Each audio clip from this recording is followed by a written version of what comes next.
چارسدہ پاکستان کے صوبہ خیبر پختونخوا کے ضلع چارسدہ کا ایک قصبہ اور صدر مقام ہے۔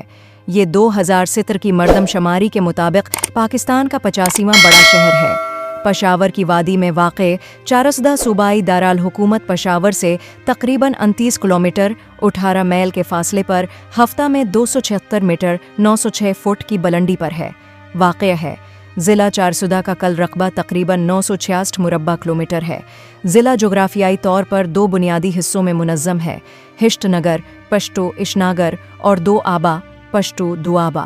بالا حصار میں چارسدہ سے برآمد ہونے والے قدیم ترین آثار قدیمہ کی تاریخ سی 1400 قبل مسیح میں، جب کابل اور سوات ندیوں کے سیلابی میدان کے اوپر مٹی کے ایک نچلے قدرتی ہونے کے بعد جب کابل اور ٹیلے پر ایک چھوٹی سی برادری قائم کی گئی تھی، جس میں سیرامک کے شیڈ اور راکھ کے ساتھ مل کر پوسٹ ہولز میں لکڑی کی چوکھٹیں